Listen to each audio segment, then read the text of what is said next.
Welcome to part 6. Today we're talking about settings for your camera and your flash in low light. If you haven't already done so, I would strongly recommend that you watch parts 3A, B and C from this series before watching this video, because there's a lot of ground that we cover in those videos that will be very useful as a foundation for this video.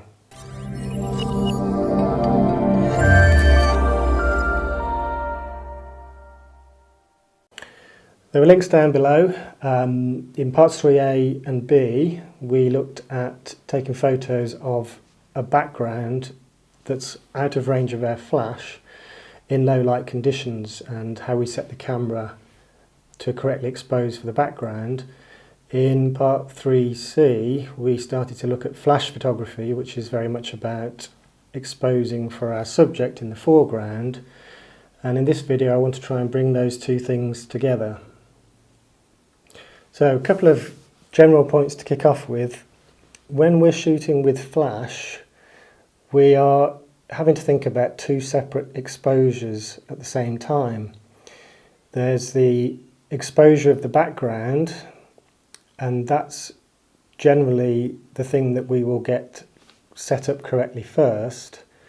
And the shutter speed on our camera is key in getting our background exposure correct.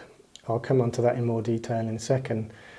And then we've also got to think about the exposure of our subject in the foreground, and that's where the flash comes in and adds an extra dimension, an extra level of complexity to what we're doing. And this extra layer of complexity can often put off a lot of beginners.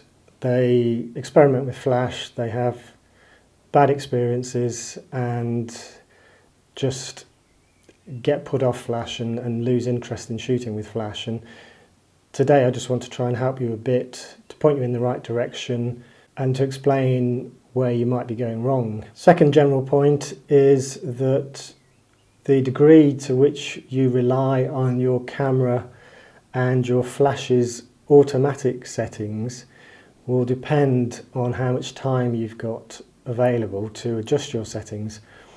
Now, at the one end of the scale, if you were shooting in a studio and your subject is sitting nice and still, everything's on tripods and stands, then in that sort of situation you would tend to go for the manual settings on your camera and the manual settings on your flashes. However, if you're in a fast-paced, dynamic, rapidly changing environment like a wedding, that's where you should be, I believe, looking to rely at least partly on the automatic settings on your camera and your flash, because there just isn't time in between each shot to be adjusting everything manually. And if you're doing that, you're going to miss those key moments. So the more dynamic the situation, the more I personally will tend to rely on the automatic settings of my camera and my flash. Now, because most of you, if you're beginners, you're not going to have a studio setup, you're probably just wanting to know why you're getting strange results with flash. Now, because this is a beginner's guide, I'm not going to be talking about studio setups. I'm going to be talking about typical day-to-day shooting in low light, where you're hand holding the camera, you're using a flash, and things are reasonably dynamic, and I'm going to try to give you some guidance on how you should set up your camera and your flash. Now, if you tried shooting flash in the fully automatic mode on your camera, or one of the sort of semi-automatic modes like aperture priority mode, you may have found that you're getting some very strange results like this,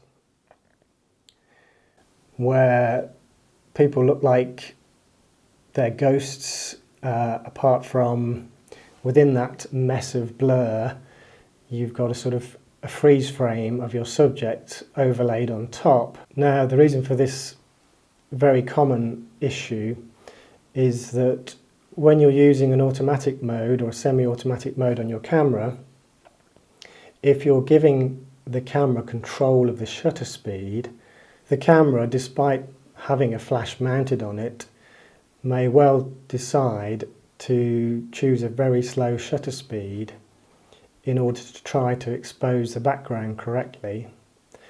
And this is why we get this nasty ghosting and blurring in the image. So a key point with flash photography is you ideally need to be in control of your shutter speed. Now, if the prospect of using manual mode is just too scary at this point, I would suggest that you try putting your camera into the P mode, and I think you'll find that the camera will then select a shutter speed that is somewhere in the middle of the range and will hopefully suffice for most of your low light shooting situations. I know that my Canon cameras in P mode with a flash on will fix the shutter speed at a 60th of a second, and if I was going to suggest just one shutter speed for all low light situations, then the 60th is as good as any. So give P mode a go, but I would certainly stay away from the fully automatic mode and the aperture priority mode if you're in a low light situation. So that's the very simple solution for those of you who don't want to get too deep into the detail. I would put the camera in P mode, put the flash into the TTL mode, and just give that a go and see how you get on. Personally, if I'm in a reasonably dynamic situation like a wedding, perhaps shooting the wedding breakfast or the evening party, I will tend to have my flash in TTL mode, and my camera I will have set to manual mode, which I know sounds scary, but let me just talk you through how I set it up. My shutter speed I will set to a value that I think is appropriate for the amount of light that I've got and how fast my subject is moving. So let's just say, for argument's sake, I dial in a shutter speed of an 80th of a second. My ISO I will set to automatic, and my aperture I set to whatever I need depending on what I'm shooting. So if I'm shooting just a single person, I will probably dial my lens down to the minimum f number, so the widest aperture. If I'm shooting a group of people, I'm going to narrow my aperture a little and therefore get a deeper depth of field. So because my ISO is automatic, the camera's dealing with that. My shutter speed I've fixed to something sensible for the amount of light that I've got, and the only thing I'm needing to control is my aperture based on how much depth of field that I need.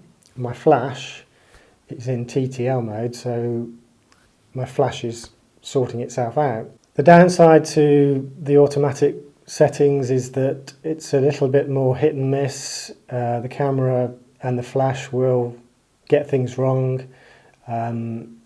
Sometimes the flash will be too bright and it's too obvious that I've used flash. Other times the flash will not be bright enough, but for me it's more important that I capture the moment, and if necessary I can usually recover things in software after the event rather than spend a lot of time messing about with settings and miss the shot. Now if I'm in a slightly more slow-paced scenario where I can take a few seconds to set up my camera and my flash before I take my shot, I will generally put the camera into the full manual settings, including manual ISO, and I will turn off the flash and get the camera set up so that it is correctly exposing the background. Now, the settings depend on dozens of different things, but if you're in low light, you're looking at an ISO probably of 800 or 1600, a shutter speed, and again it depends what you're shooting, but your shutter speed might be a 60th of a second or a 1/25 of a second, and then my aperture I set to what I need it to be according to depth of field.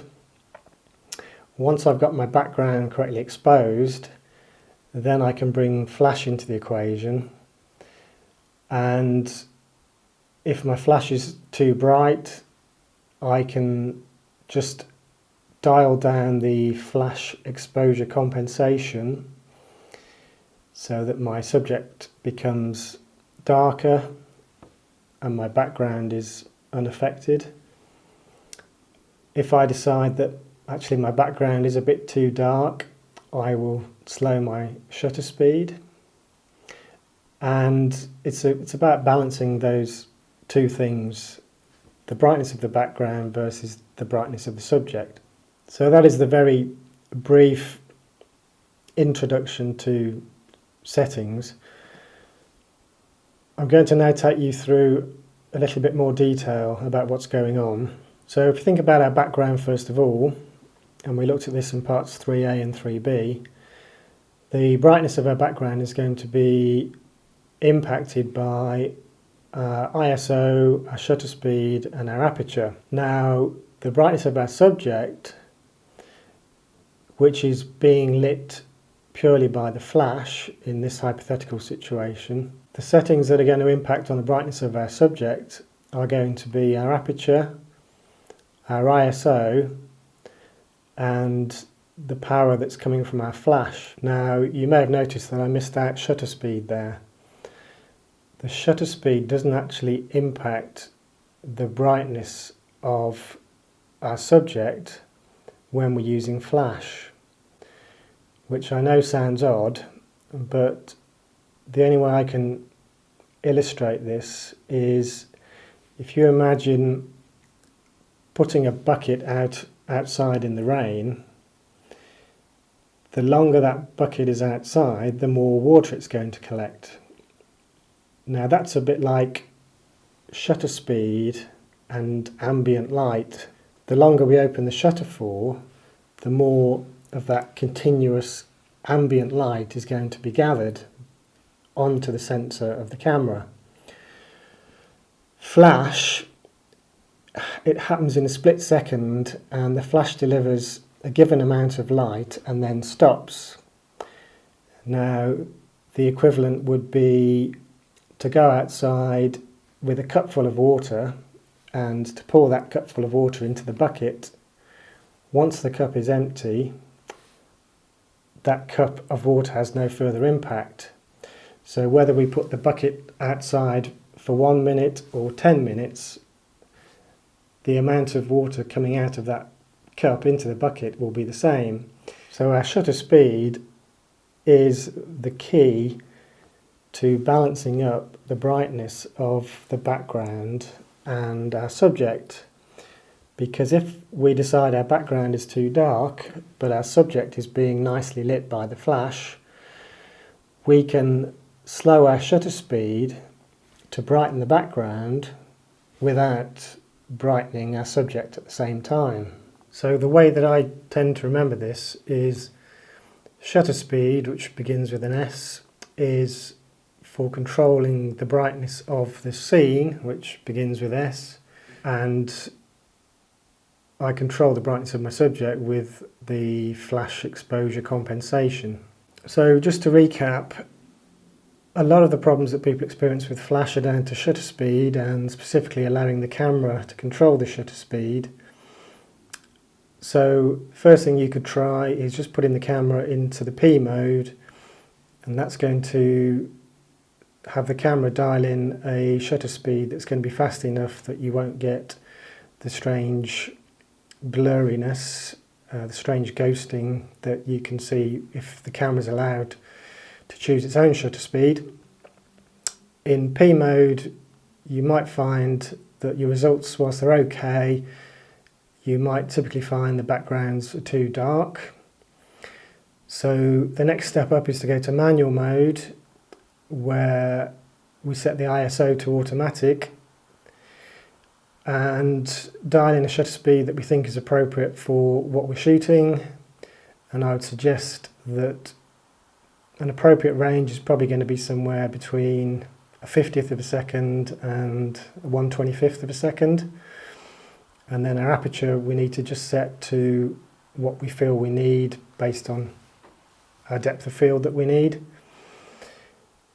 Flash in both scenarios I tend to put into the TTL mode. If I've got more time to set my camera up, I'll be in the full manual mode on the camera, including manual ISO. That will enable me to have full control over the brightness of the background. I will set that background brightness first, then I'll introduce the flash, again typically in TTL mode. If the flash is too bright, I will dial it down with flash exposure compensation. If it's too dark, then I'll dial it up with exposure compensation. And if I was in a studio environment, then I would be controlling everything manually, but I don't see many beginners shooting in a studio environment. So that's it for low light flash.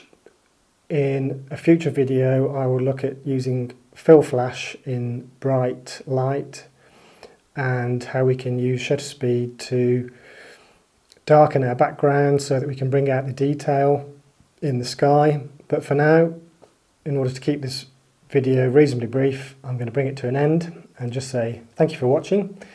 If you've got any comments, if you have different camera settings that work for you, by all means tell me about them down below. Hopefully you've picked up something positive from this. If you have, please give me a quick thumbs up down below, and if you haven't already done so, please subscribe. Thank you for watching.